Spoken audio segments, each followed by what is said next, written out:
Well, we fixed the mic issues, so we'll be able to go forward and do more Nintendo Power reviews. But today, children, is going to be a very special day. Yes, we're not going to be talking about COVID or the election or anything like that. Well, maybe a little bit on the election, but ultimately we're going to be talking about something very fun today. We're going to be talking about gaming journalism with two members of the Knights of the Black Lodge. So hope you enjoy.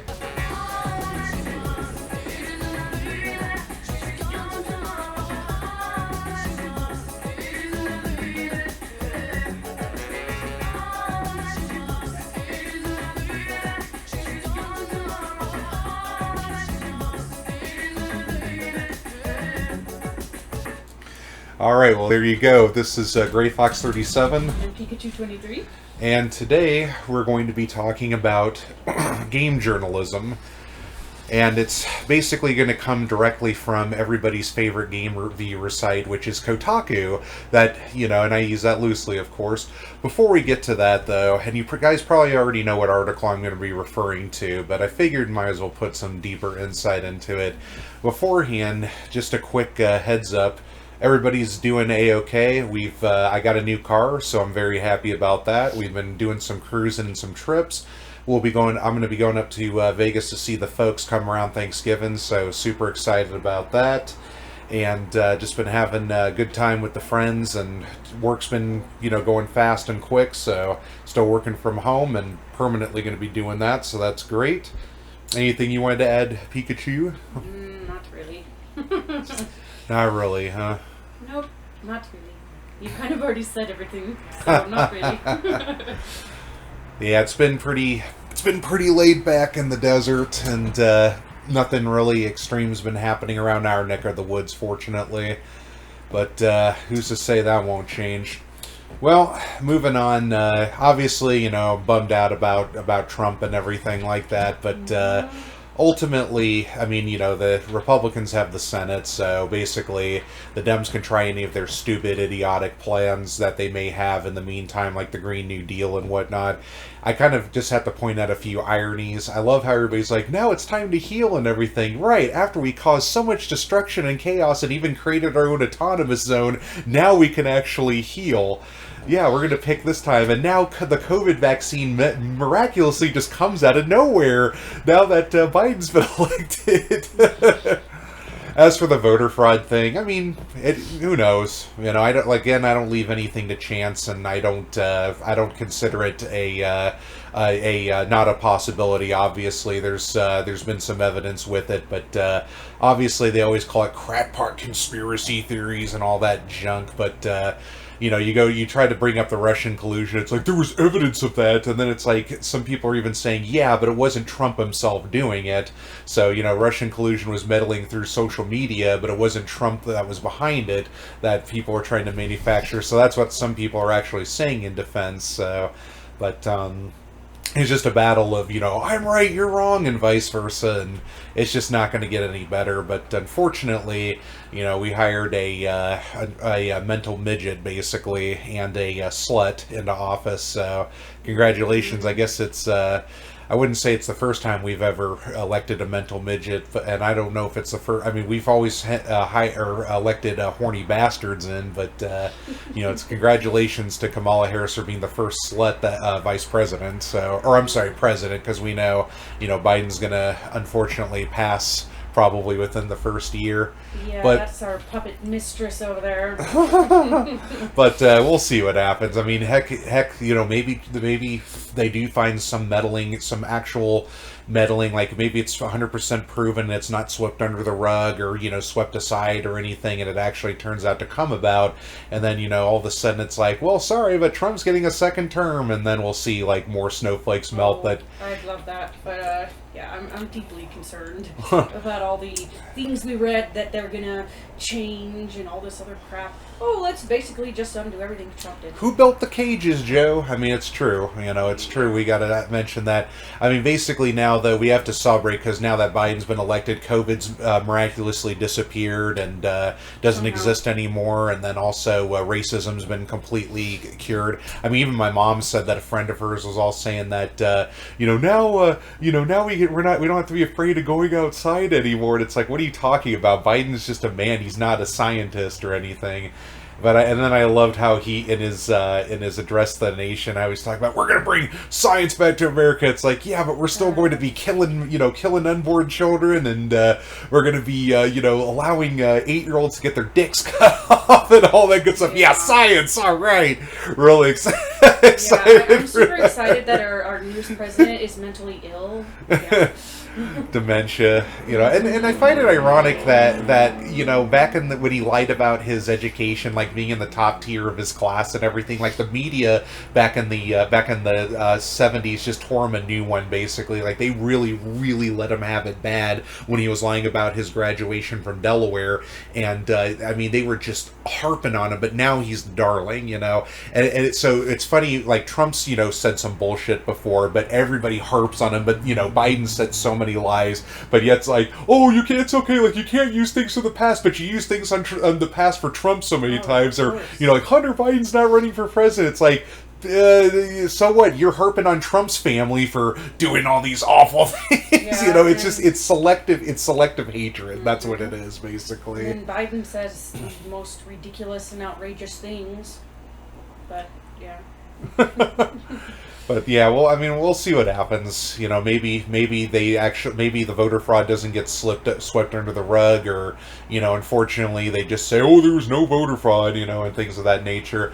It is like, if you look at the Heritage Foundation, there's only like a little over 1,100 known cases of voter fraud in history. But here's the thing, though, known voter fraud. So a lot of things, like it's sad how a lot of Americans will believe certain things and then choose not to believe certain things rather than keeping an open mind. Basically when a president gets elected, it doesn't really have too big of an impact on the economy. Now Trump, on the other hand, was an amazing exception, because the Dow Jones basically skyrocketed when he got elected in 2016. Oh no, wait, I'm sorry, that was Obama. He just waited 8 years for everything to obviously miraculously increase. But ultimately though, with a Republican-run Senate, they're going to block a lot of stuff that Biden and Harris are going to try. It's just not economically feasible. And if this country wasn't so, fear-mongering of nuclear power, oh, Chernobyl, but that was the 80s, and those were a bunch of stupid people that were running that reactor. We had to talk about this a few nights ago. That was a bunch of dumb people running the reactor that didn't know what the hell they were doing. We've made so many advancements.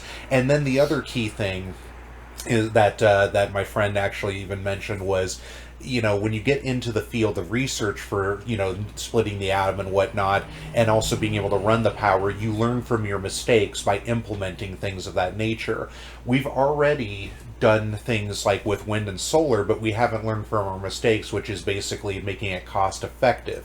It's very expensive to create renewable energy this time. Not to say that we shouldn't strive to find a cleaner source of energy outside of coal and oil, but in the meantime, those are going to be our efficient energies in producing the jobs. But of course, Biden saying that, oh, we're going to get rid of it. But here's the thing, though.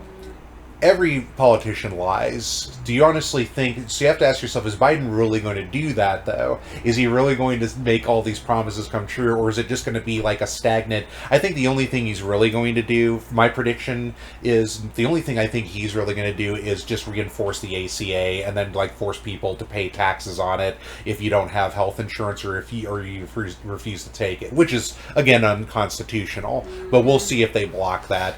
But of course, we had Nancy Pelosi, of course, blocking, Trump's second recovery fund idea. Oh, we're not going to get that, and I loved when Wolf Blitzer let her have it. That shocked me. It gave me that Mississippi burning line for a second there, Mr. Anderson. It sounded like we were on the same side sort of thing. But I tell you, it's great when you see people on CNN, just kind of come out like that. Wolf, I think, does care about the American people. I don't like him 100%, but I'll tell you, he really was pissed off with her, and I don't blame her. It's petty. Like, basically, the entire Democratic Party is just extremely petty, bending the knee to radicals like Black Lives Matter and Antifa, which ironically is funny because Antifa decided to destroy Portland's Democratic HQ headquarters because they know Biden's not going to basically implement any type of communism or socialism. He's going to go into neoliberalism, and he's going to be a warmonger too. He's basically going to be, we're going to get into we're going to be getting into another pointless war at the Middle East, more than likely, with them.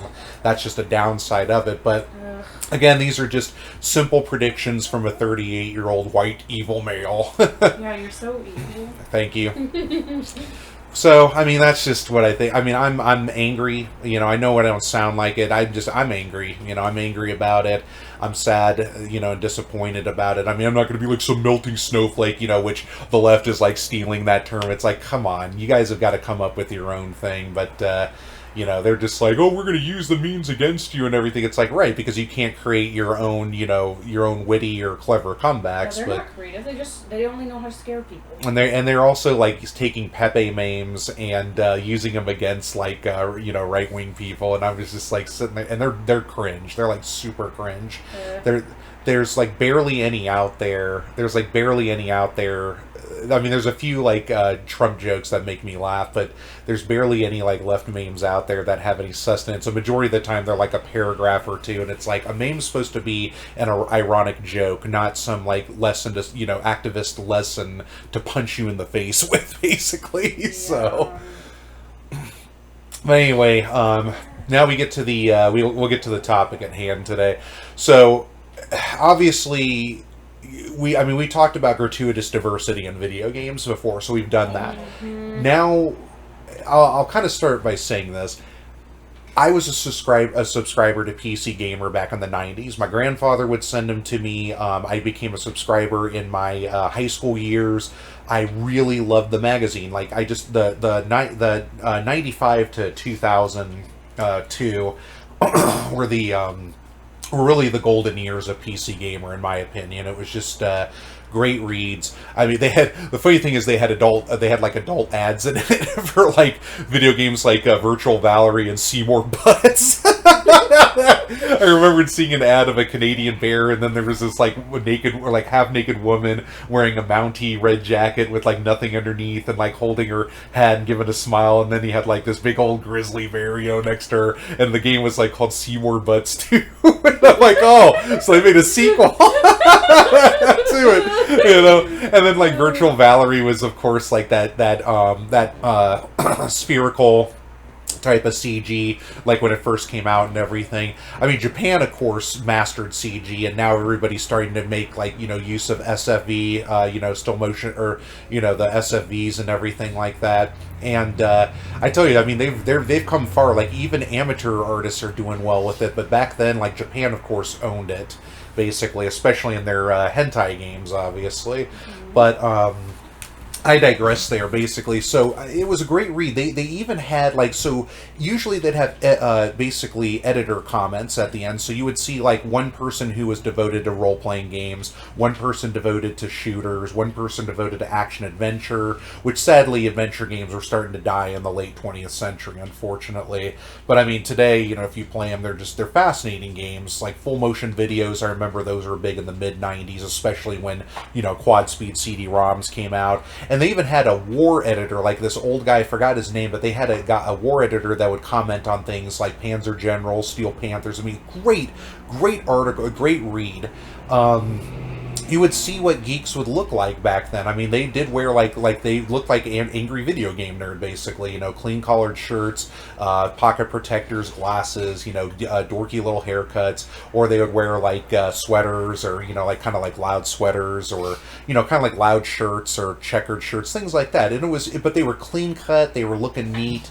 Nowadays, like all the geeks today have like dyed hair, or like today I saw. Oh man, when I went to the bar I got a haircut today, and when I went over there, this girl got what's called like a girl mullet or something. It's like, oh, you look great. I'm like, you look like a fucking dyke. I was saying that in my head and just laughing so hard. It was a disgusting hairstyle. It was just a disgusting hairstyle. She looked like a cross between like a dyke and like some. I mean, nothing against Southern people, but honestly, a redneck. She looked like a redneck dyke. I'm not kidding. With like this like dark purple hair. And then she had like gauges in her earlobes, and I'm sitting here like, my God, and basically, but then my hairstylist, as I call it, because I go to Supercuts, my hairstylist, she had like pinkish, like red wavy hair, and I love her to death. She's a sweetheart. She's a moderate like me, and I loved her hairstyle. It was clean. It was healthy looking. She's got kids and a great husband, and she's great to talk to. But I looked at the other, and I'm like sitting there seeing like a mom who probably looked like she was only like 16 years older than her daughter. And I'm like, well, I'm at least glad that she didn't give the kid away, but still, I'm like, my God. So, they just have these, like, dyed hair and just, like, these tight jeans now. I mean, they look like wannabe emos and just all these piercings and tattoos and everything. I mean, tattoos, whatever is your style is whatever is your style, but it's just so radical today that they're trying so desperate to look cyberpunk, basically. But they're doing, it's like, you look at it and you sit there, it's like, it's so cringe, basically. They don't have that style to it, basically. They make your eyes bleed. Yeah, well, you know what? I can't really Oedipus my eyes, honestly, but that's a kind of an interesting analogy. So, over the years, when I noticed PC Gamer came online, I started noticing the different changes in a lot of the editors. They're all these young, obnoxious, entitled activist kids and everything like that. Gaming journalism has become so pathetic. A majority of them aren't even really gamers. A lot of them basically are just these entitled, spoiled little brats that slip in these like activist blogs into their articles about gaming, or like they complain about how things are too hard. Like I remember, for example, when Bloodstain came out last year, and they were all like, "Oh, it's all this like trading HP between like the enemy and then trading between the enemy and Miriam and everything." I'm sitting here like, it's supposed to have challenge. You need to like learn your skills, dodging. I mean, like if you've seen my my recordings, I'm not the best at it, but you can see I can hold my own, obviously, and I've got some skill and everything. But I mean, ultimately, these people don't know about dodging, ducking, dashing away, jumping, or anything like that. No, it's just like, I'm just going to keep attacking and hope for the best. It's like it doesn't work that way all the time. They can't even complain about stuff that would make sense to complain about if they had really complicated puzzles or something,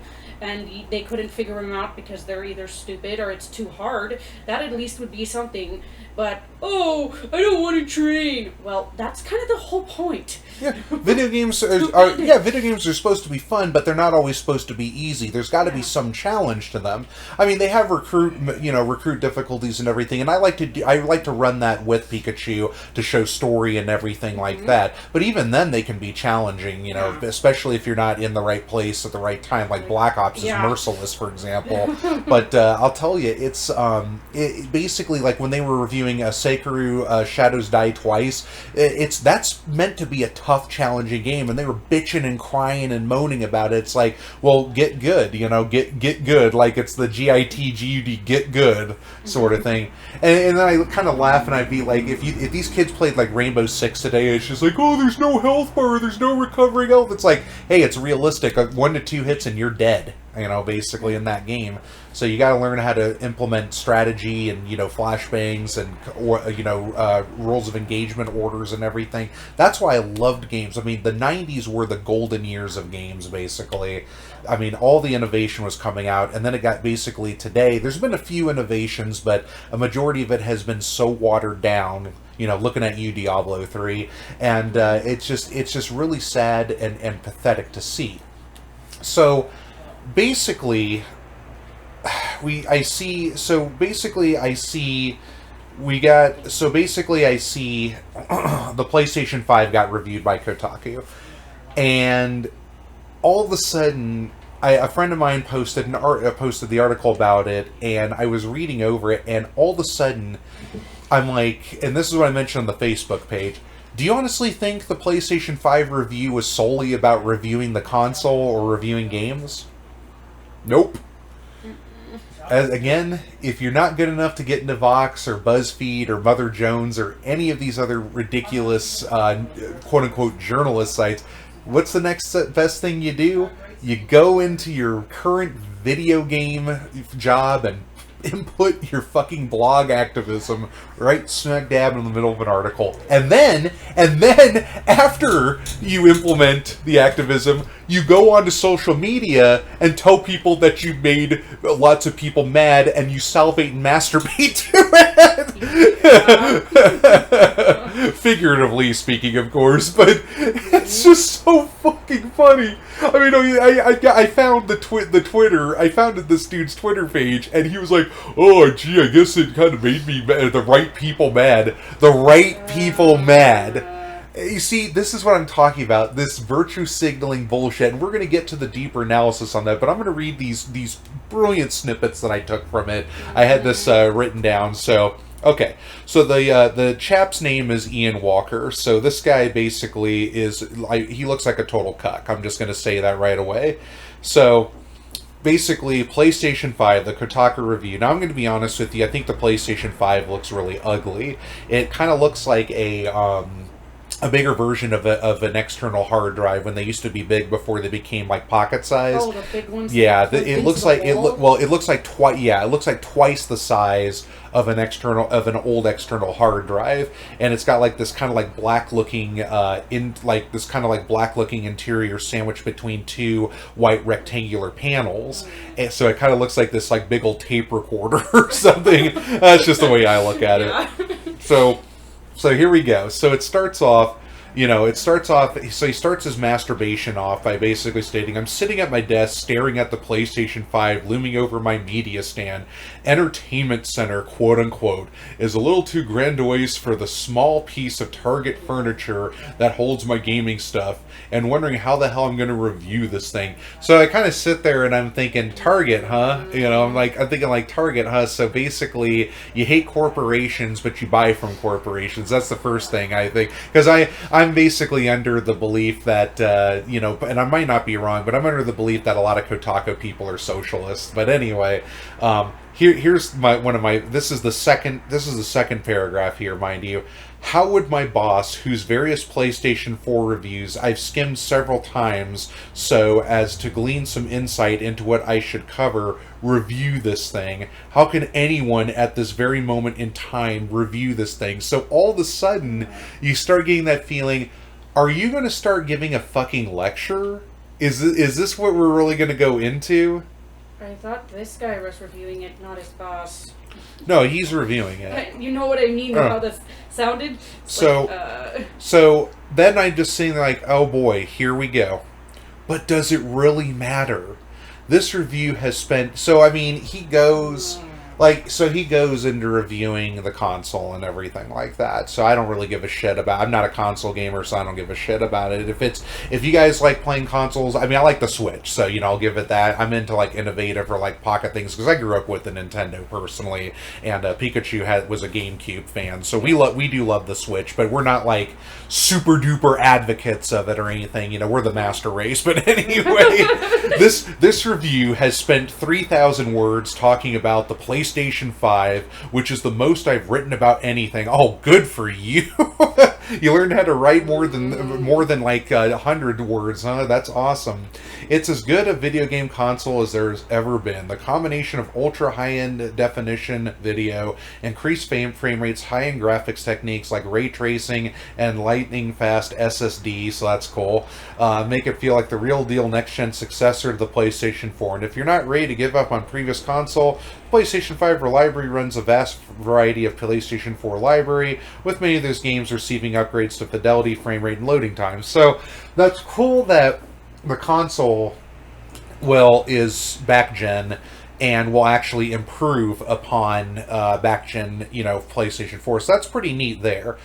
But the problem is that a lot of games today sacrifice level design for graphics and things of that nature. Because if you play like Thief 2, for example, Thief or Thief 2, the level design in those games were just phenomenal, basically. Then you compare it to like modern games of that similar genre, and it's just too linear. So, but that's just my little pet peeve there. But I'd be remiss to ignore all the reasons not to be excited for the PlayStation 5. Oh, no. So then, here comes the activism. The world is still reeling under the weight of the COVID-19 pandemic. There are more Americans out of work right now than at any point in our country's history, with no relief in sight. Our healthcare system is an inherently evil institution that forces people to ration life-saving medications like insulin and choose suicide over suffering with untreated mental illness. As I'm writing this, it looks very likely that Joe Biden will be our next president, but it's clear that the worst people aren't going away just because a new old white man is sitting behind the resolute desk. Well, at least not this old white man. Our government is fundamentally broken in a way that necessitates radical change rather than incremental electoralism. So. Yeah, it's this. This is a PlayStation 5 review. Yeah, you get a negative 500 on staying on topic. We go off on tangents, but we keep it relevant to the topic at hand regardless. This is completely unrelated. This is completely unrelated to this is a fucking video game console. Mm-hmm. This is not. It's like Allen Iverson. Practice, man. We're talking practice, not a game. Practice. It's like, yeah, this is video games. Not activism. Not politics. Video games, man. Video games. This is exactly. I tell you. And I'm gonna get to the deeper parts after this here. So let me just finish up here before I go off on my tangent, before I even finish reading this.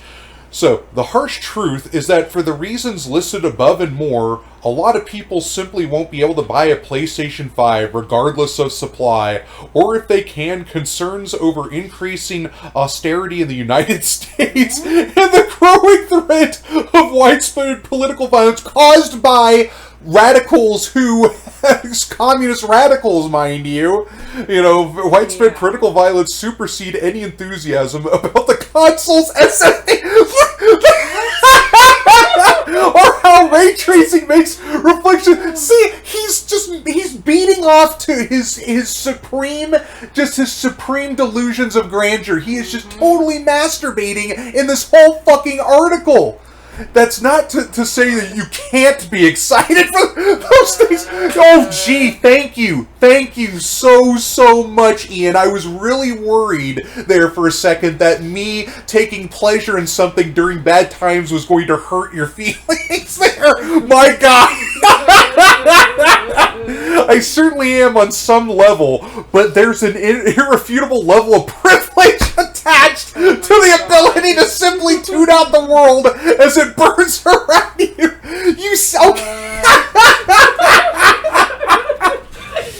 Okay, I think we all can agree that we're angry in one way or another. I think we all can fucking agree that we're angry that some people are angry that property and people is getting destroyed and people are getting hurt. I think we can all agree that a majority of us are angry, unless you're just a complete retard.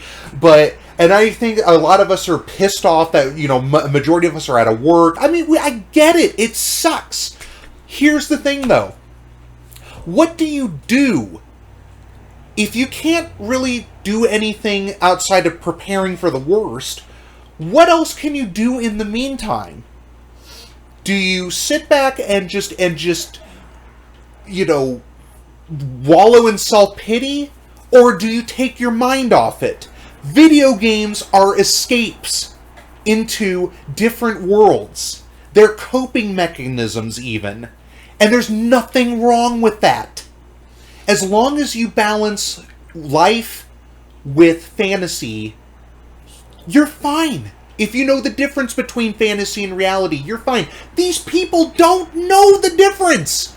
They bring all their realistic, real-world problems into their fantasy world to basically cope with it in there, rather than separating it from the real world and enjoying a piece of entertainment. They have to bring their activism into fantasy to deal with it and stuff it down every person's throat. Every time. Anyone have a bucket? Well, you'll have to share with me, but I don't think you're going to like the scent. This is where I was going to get into the deeper part. This is just the surface of it. A lot of these... So, what I'm going to talk about to finish things up with this is basically this. And feel free to chime in at any point, Pikachu. I know you've been quiet there. But... Okay. Well, do you have anything to add? You'd like to add? Not right now. Not right now? Okay. So, let's get to this point here. A lot of these kids who talk about privilege, white people being bad and everything like this, a majority of the time, these kids are privileged themselves financially. This is just kind of a theory that's been swimming around in my head for a few months. I don't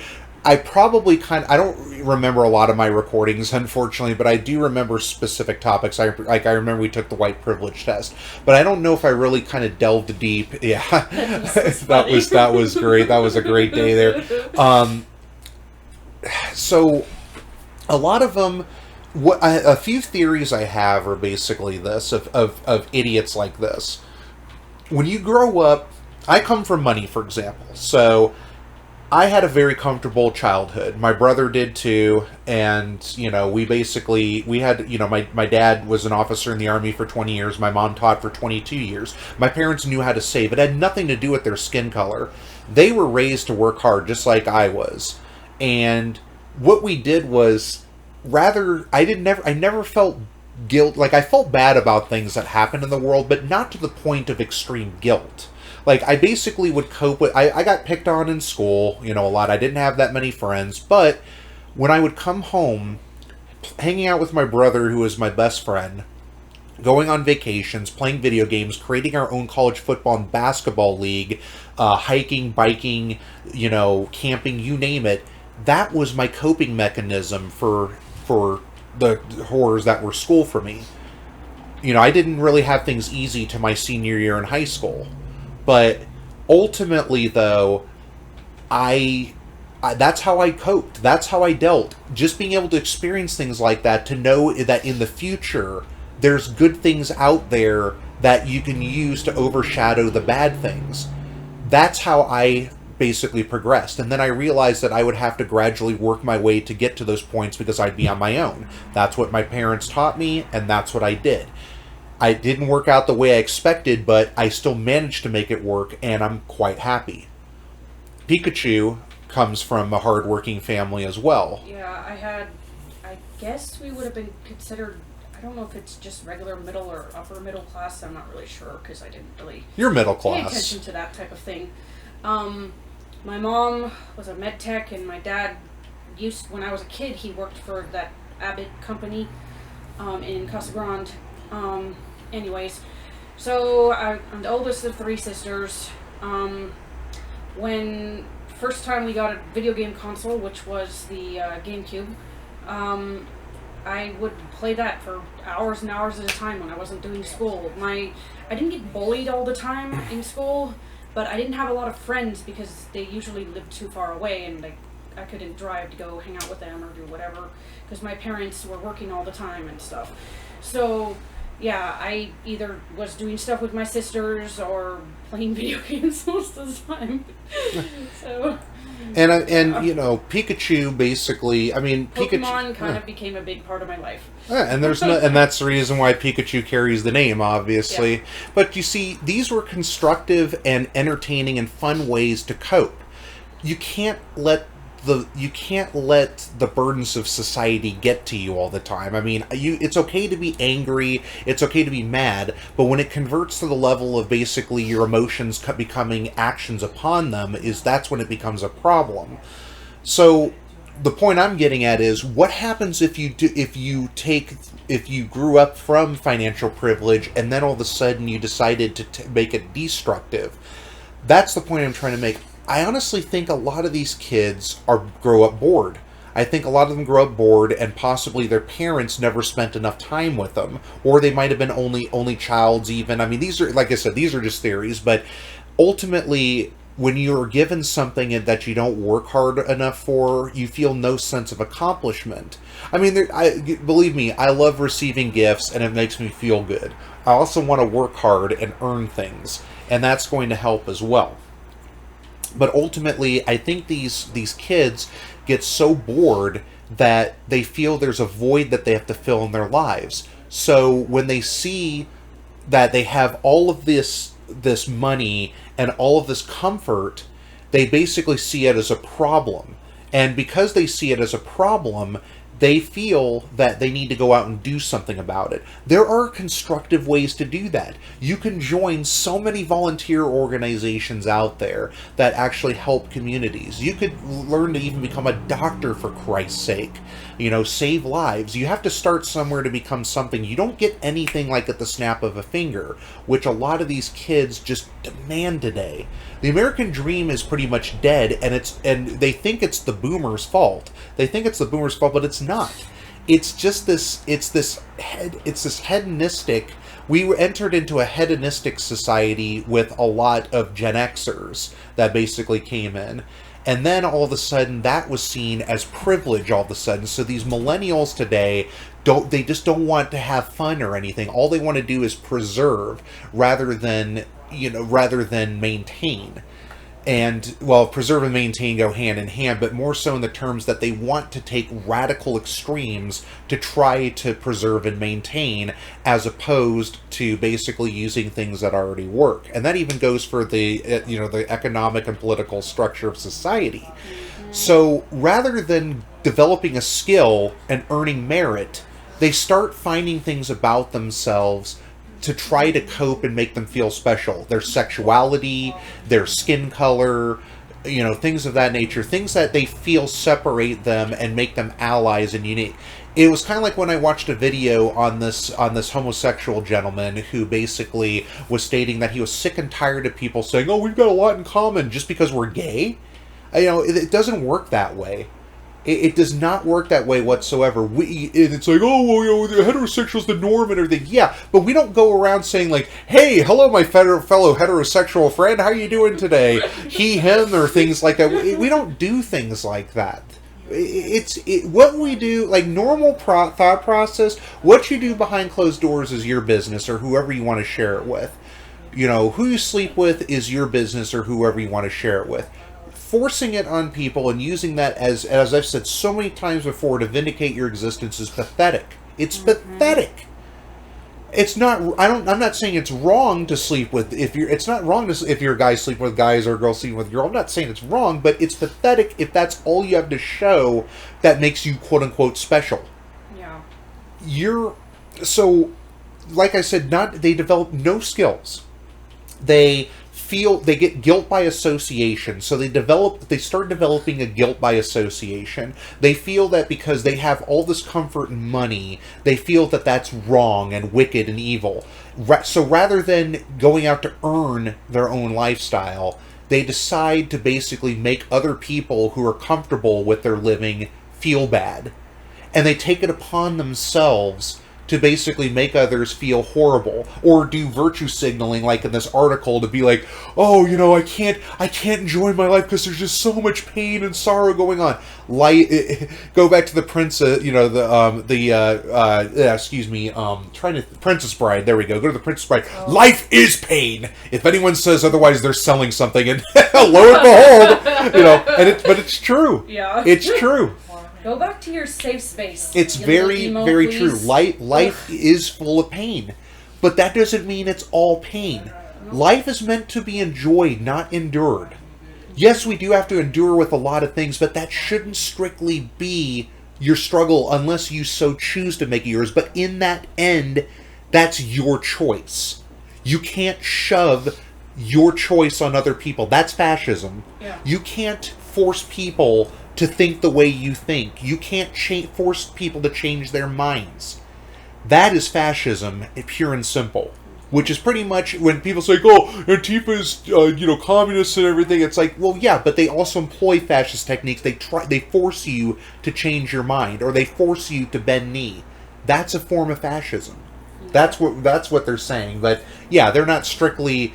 They claim to be anti-fascist while using fascist techniques. That's the irony. Yeah. So these kids, this is all they have to show for it. They can't, escapism to them is so alien and foreign. They have no way of enjoying their lives. No way whatsoever. Unless it involves like sex and drugs or activism. That's the only way they enjoy their lives. And this is how they think that they're saving the world, is by basically shoving their ideas down innocent people's throats. And if you disagree, you're in trouble. That's what it comes down to. So this is Ian more than likely comes from this scenario one way or another. So he got bored. His parents probably didn't spend enough time with him. He just decided to do this. And it's not to say that people, it's the heart's in the right place. It's not to say, look, I think we all do care. We have different ways of caring and showing our emotion. I think we all care and feel bad about what's going on to others in this world. Generally, people who aren't narcissistic or sociopaths or, psychopaths or anything like that. I think we're all sad about what's going on in the world. But ultimately, though, we focus on our lives basically because we are what comes first. If you can't help yourself first, you can't help others later. Mm-hmm. You have to garnish true experience to be able to help people, not pseudo experience just because you feel bad. You have to go through hell in order to save people from hell. Exactly. I was born ADHD. I was diagnosed at the age of 5. I know how to cope with it. I talk a lot, obviously. I have a motor mouth and everything of that nature, and I can go off topic sometimes. But ultimately, though, I'm better in control of my emotion and everything. I know how to talk to people like it. We've even lived with a sociopath before, so we know we know the signs. Mm-hmm. We know the signs of it. We know how to talk to people through it. So that's the key thing of it. The experiences that you personally have are how you can help others. The experiences that you feel from your boredom, though, all that is basically guilt. And you see yourself as an evil person. So anybody who's having fun and enjoying themselves during a time like this, which hell, we're having a blast. I'm not gonna lie, we're having a fucking blast. I'm still working. My buddy's still working. And Pikachu's still laying in bed, sleeping 16 hours a day. We're all putting. Not 16. It's not 16. Oh. You just had to strangle the mic there. Okay, sorry about that. So basically, we're still enjoying our time together. Yeah. What am I supposed to do? Drop everything and feel bad because there's other suffering out there? It doesn't work that way. If I start to worry too much, or if I start to stop doing what I'm doing, then I'm going to become miserable, and then I'm not going to be able to do a damn thing. 10% of my paycheck goes to causes. Goes like March of Dimes, United Way, breast cancer awareness, things like that. Oh, you're virtue signaling. No, I'm just being honest here. I'm not trying to say like I'm great or anything. I'm just trying to prove a point here. I work hard not only for myself but also for others, and you can call it an anecdotal coincidence. This is a story that every person in the world at one point or another can say. It's like, oh, you saying that you've got like a Hispanic friend or black friend that's successful, that's anecdotal, but it's one of many stories out there that I guarantee many people can say. That's a different topic there, but I'm just using that as an example. I honestly think it's just these game journalists, they can't separate fantasy and reality. They have to put their reality into fantasy to satisfy their, pompous needs, basically. Mm-hmm. And I don't know when this is going to end. I don't know when. Hopefully, the Generation Zers will overshadow, like a lot of them will overshadow their idiot millennial parents and get back on track. But honestly, I don't really see it happening anytime soon. It's going to take something really big to get It that. it is. It really is. It's just people in this society today are pathetic. They are so pathetic. They're so irresponsible. Like a lot of millennial parents don't even know how to fucking cook. That's sad. They don't know how to shave properly. They go to a barber to get a shave, but then they come bitch and complain they don't have enough money. It's like, oh, I can't. Oh, I'm in the COVID-19 pandemic. I can't get a haircut or anything. I can't shave. I've been shaving since I was 15 years old. I learned how to shave with an electric and a regular razor too, and I prefer a regular razor. I don't use Gillette, of course, because, they hate white men. But I use the Dollar Shave Club. Oh, but they actually promote, homosexuals. I don't care.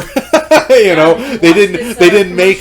The homosexuals didn't make you feel bad for being hetero. That's the point there. The Gillette commercial went out of its way to make sure that if you were a white male, you needed to hate yourself. That damn straight on that. But ultimately, though, this is the wrong way.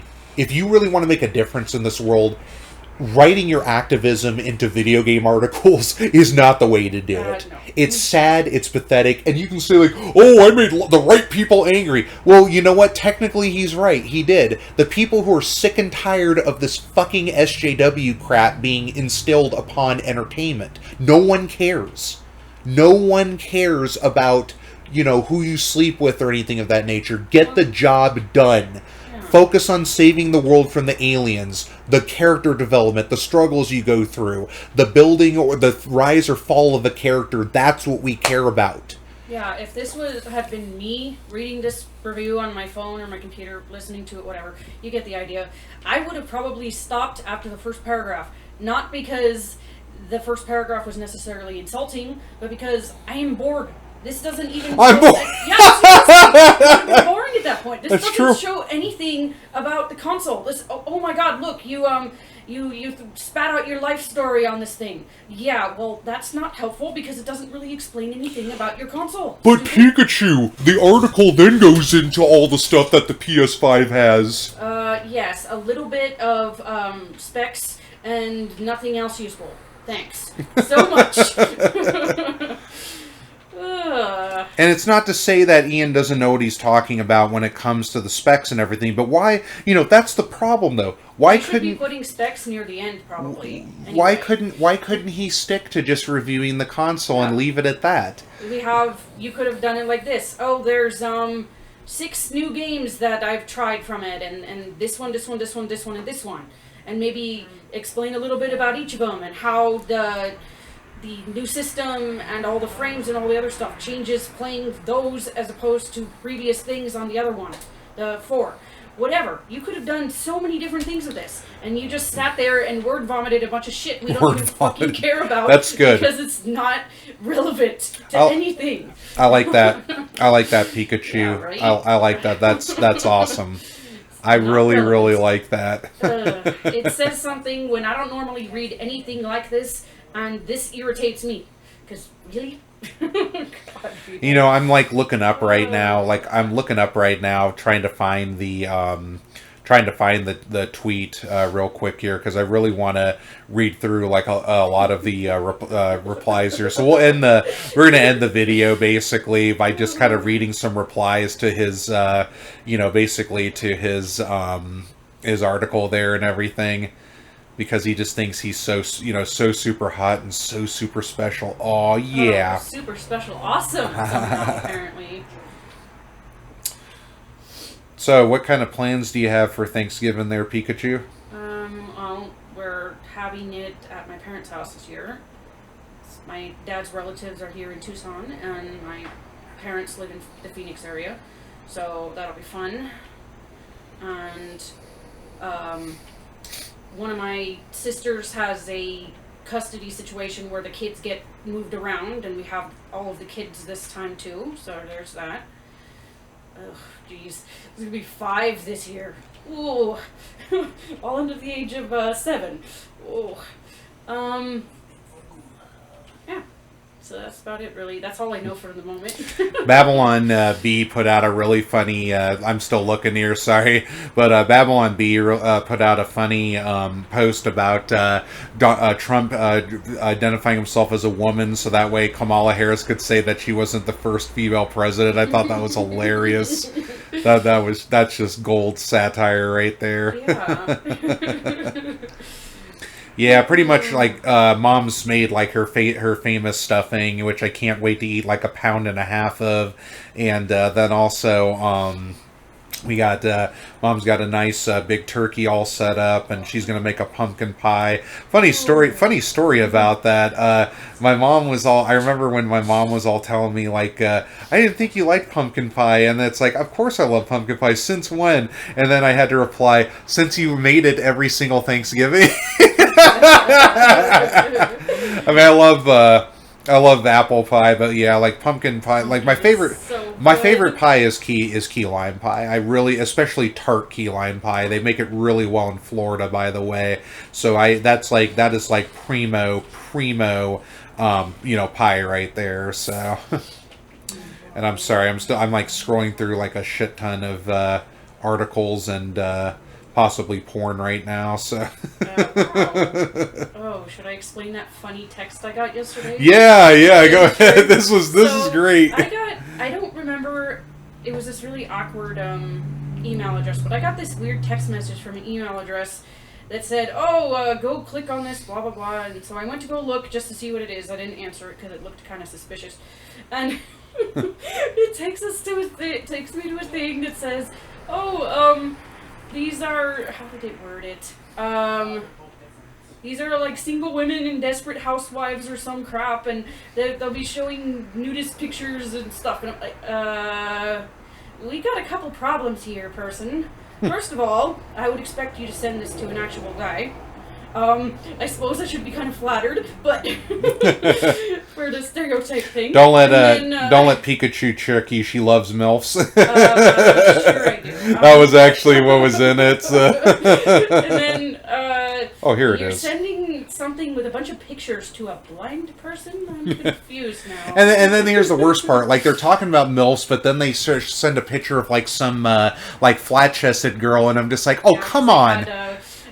When you talk about MILFs, we want big honking milkers. That's what we want. Ah! Okay, anyway. I found it, by the way, so just had to scroll through all the porn, but anyway, or no, all the hentai, because, I'm a big incel, but anyway, proud to have published the season's most discussed console review. Bonus, it seems to have pissed off a lot of the right people.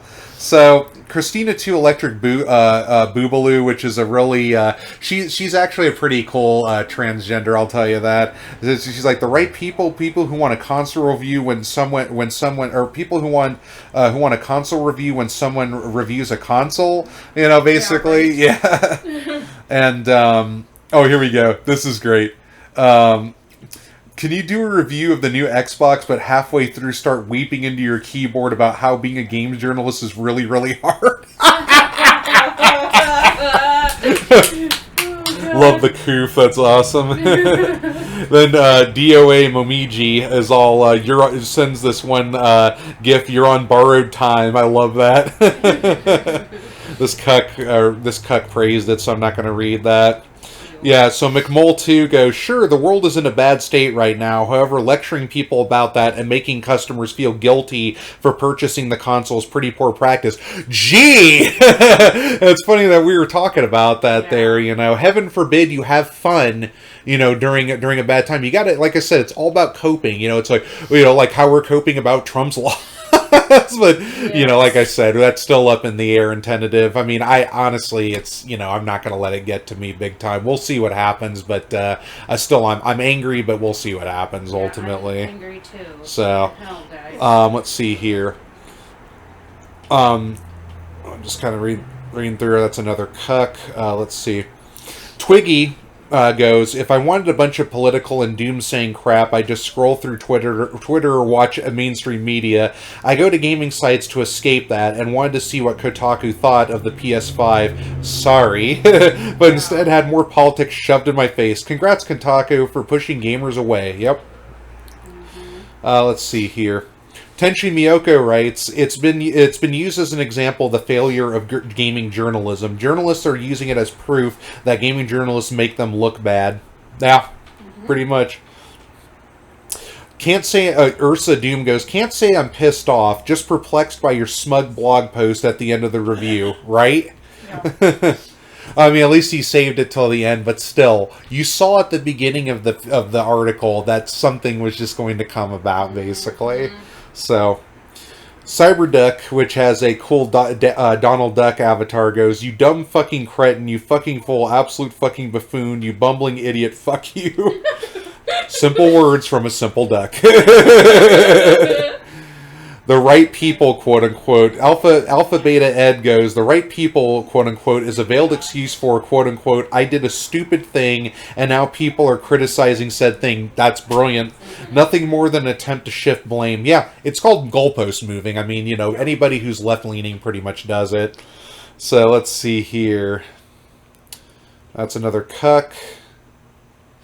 Justin is here writes, it seems to have pissed off the right people. What did you mean by this exactly? Who are the quote-unquote right people? The people who wanted info on the console or Xbox fans, or your quote-unquote review contained 4 paragraphs of completely irrelevant rambling nonsense? If I was Sony Kotaku, Kotaku would never be getting anything else from me after this. They gave you a PS5 to review, and you spend paragraphs going on and on about stuff we already know completely irrelevant to the point of the article. Mm-hmm. I never thought I'd agree with an almost pedophile. I guess this guy must be a lolly fan or something. I don't know. So yeah. Geist writes, newsflash, everyone is struggling with the difficulties this year has introduced. Yep. Just like we were saying, no one needed to be told things were hard by a self-righteous, self-pitying, smug guilt trip of an editorial disguised as a product review from someone who admits to being comfortable, no less. Oh. This isn't brave, this isn't relatory, this is only slams people for looking forward to something. See, here we go! Something that might bring them joy. Yeah. Just what we were talking about. Just what we were talking about. And pissing off the right people, who exactly is that? You publish something careless and now this. Yep. Acts like Noah Bloom goes, acts like a jack-off. Nailed it! And then put a yes! A yes gif. Kotaku used to be so good, but it's going the Polygon way. Yeah, Kotaku used to have, I think they even used to have, Ecchi on it, even. I could be wrong. I might be thinking of a different site, but they actually used to be entertaining. But, of course, then, the privileged white kids just started taking over, and, yeah. Mm-hmm. Let's see. Rational Thinker 69 writes, you see, I've taken what would have been a simple consumer review, but have used my own feelings and the larger political context to make people question their relationship to their products. And I see the right people are mad, which goes to show the necessity of, and then it shows Patrick Starfish passed off out drooling. So, yeah. So then, this is kind of I love this little ironic tweet here.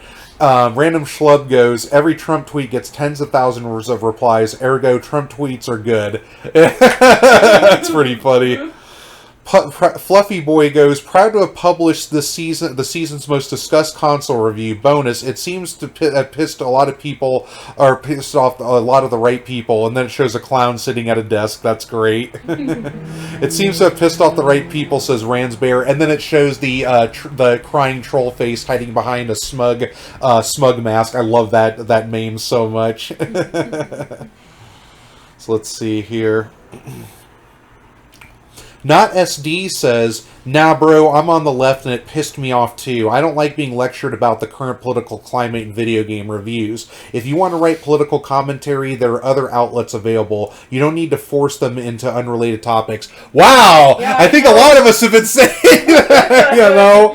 that, So let's see here. I'm gonna read one more here.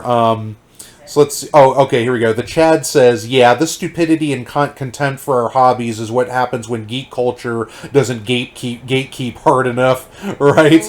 We're dumb, and everybody you notice, go us." So this Vargas guy replies, "So hold on a minute.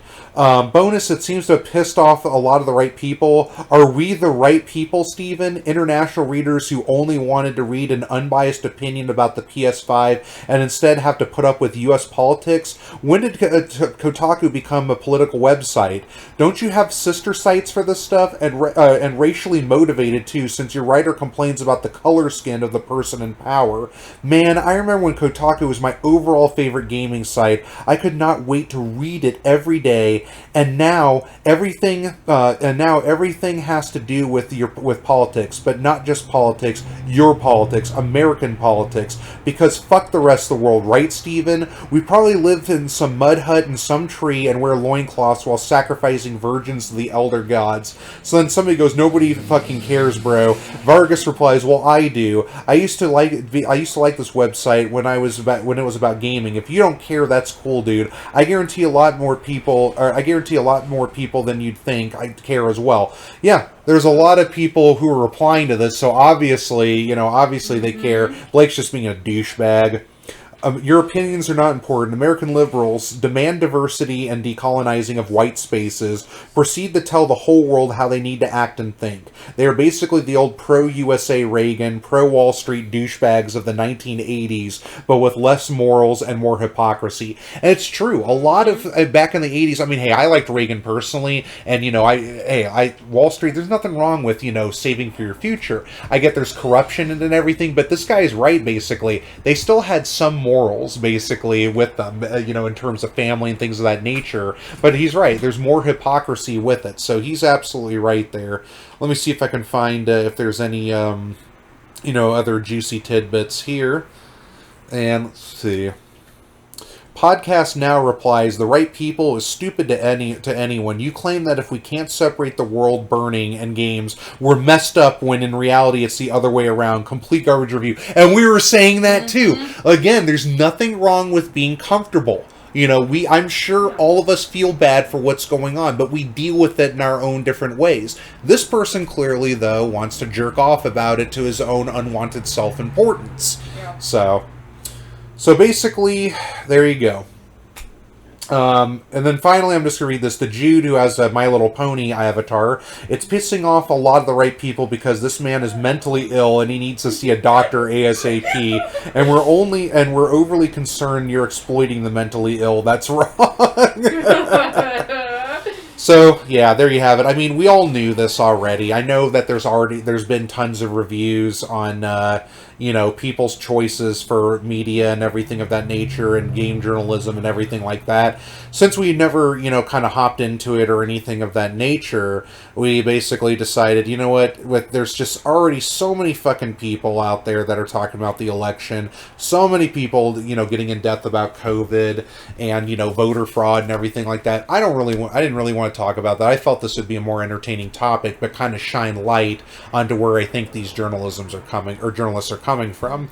So now that I've domineered the conversation, Pikachu, your insight and thoughts. I kind of said some of them already earlier. Yeah. This is just... Well, your closing thoughts then.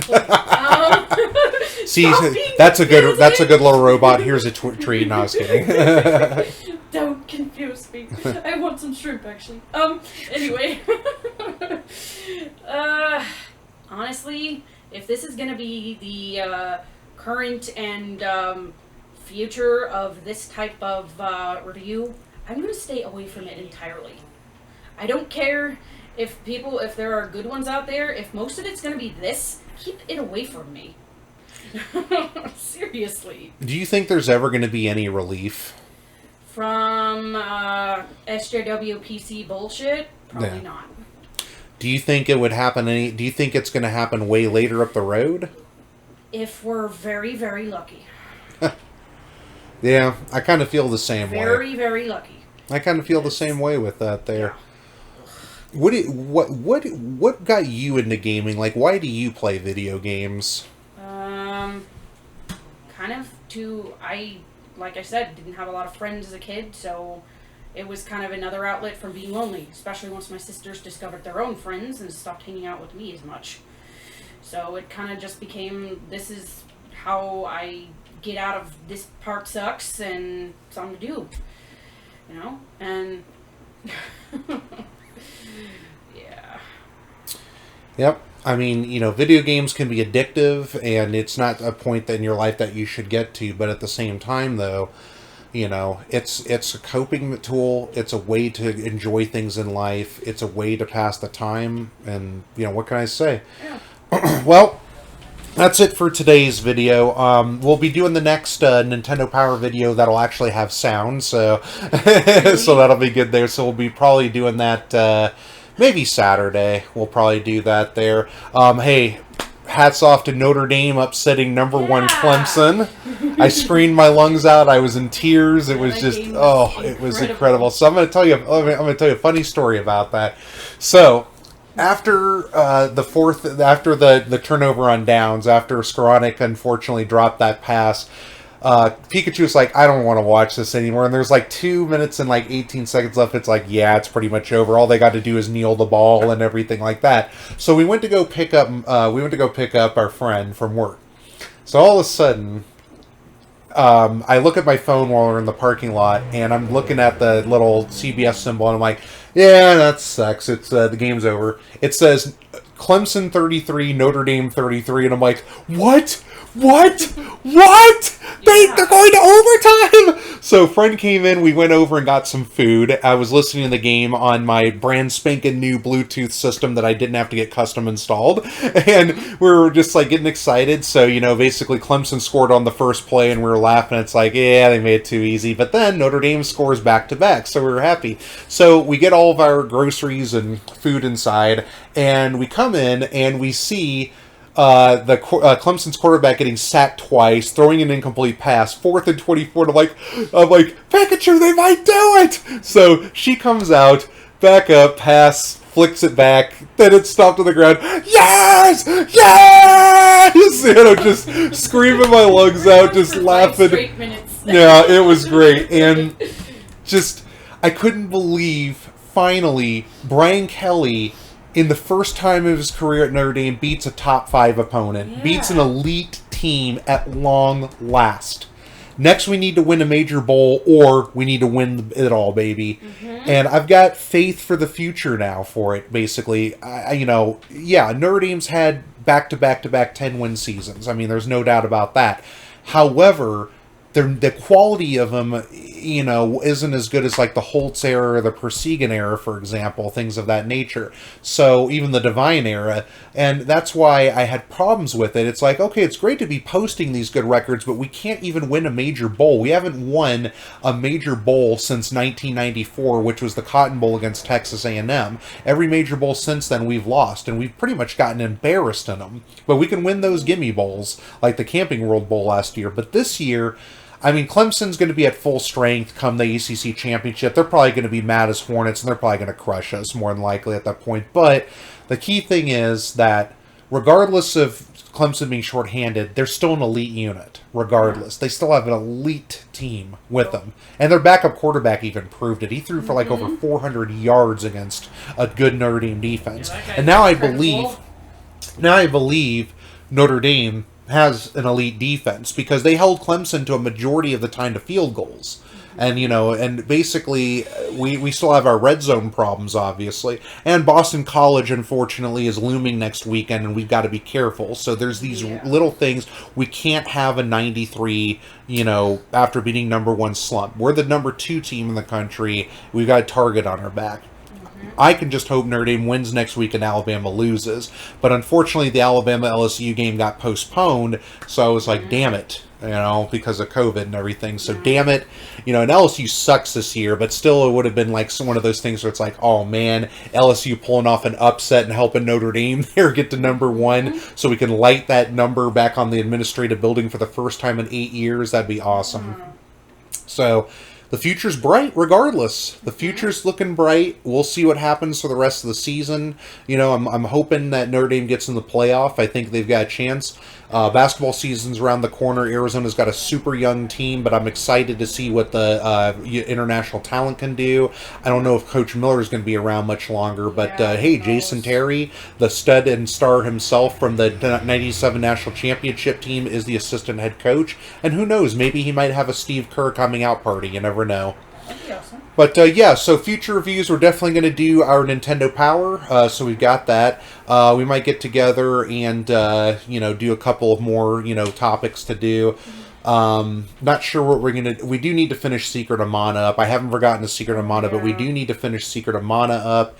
I probably, I guess I could review the succubus games I got. I don't know. there's a lot of sex in it. I mean, like Midnight Castle Succubus is kind of like Castlevania 2, Zelda 2, and Faxanadu, which is pretty cool. And then that Sword of Succubus is like kind of like a Legend of Zelda game, but there's like tons of sex in it. You can like whore yourself. I mean, let's make some more fucking money and things of that nature. It was still entertaining and fun though, regardless of that. Songs were really good. Yeah, the soundtracks for those games are amazing. So, despite, and then the question becomes, are you going to get away with putting, like, dirty stuff on there? We'll find out. I mean, it's going to be uncensored. I have not been busted for a lot of stuff already, so it's been uncensored, and fortunately I won't be showing, like, anything that involves kids anyway, so I'll list it as 18 or older, obviously, but, yeah, I don't know. I guess I might have some fun and do a playthrough and, maybe show a few things around, but it's a pretty easy game, too. Let's just face it on that. I'm halfway through Midnight Castle Succubus. I haven't actually picked that up in a few weeks, but I'll probably play that too. But I don't know. I mean, I guess whatever comes around and everything like that, I guess we'll just kind of keep cruising through. We'll see if Pikachu wants to continue with Mortal Kombat. Maybe. Yeah, we could definitely do that. We might, we'll do that up the road because we've just been holding off from a lot of stuff because we thought the microphone was busted, and then it turned out to be a Windows 10 thing where it's like, use it for all apps, and I think the update, like, just kind of nulled it out. I got a PKE meter off of Amazon, so basically it's pretty cool. It's like $30 and it works pretty well. It looks like the one from the video game and also the first movie. I'll be getting the Ghost Trap on my next paycheck. I'm kind of spreading it out so I save more money. So my next paycheck I'll be getting the Ghost Trap, and then after that the Proton Pack, which I think is like $70, but it's going to be a worthy investment, so I'm really looking forward to that. So... But yeah, otherwise, I did get Astro Train. I did pick up another Transformer finally. I picked up Astro Train. Got some cool, got some new cool posters and everything like that. And, it's just been hanging out at home and, watching football. I'm just glad college football's been going on, so that's been great. Work's been pretty easy. I'm still kicking butt there, and, it's just good to be working for a company that actually cares for once, so... I don't know if I ever mentioned that because that was months ago, and I don't think we've done a thing in a long time. What's that? Oh, well, things didn't work out with Random Vids, so you're not going to hear about him or see him on the channel again. Oh, yeah, you didn't mention that. Yeah, it's a long story, and we won't get into it, but we'll just say this. Pikachu's single, but Pikachu's happy. She's not going anywhere, so don't worry about that. I'm really, and to be honest, after I found out a lot of stuff, I was really happy that she didn't rush into things, so I'll just say that. So, but, I mean, it is what it is, and we just go forward from there. Yeah. So, yeah, next time, I guess we'll do a Nintendo Power review next time, and, have some fun, rather than, bitching and complaining. But, I mean, I had to do it there. But anyway, I guess what we'll do is we'll just round out the end of the night, and, just kind of have some fun on our own terms. Maybe might beat Black Ops tonight, I don't know.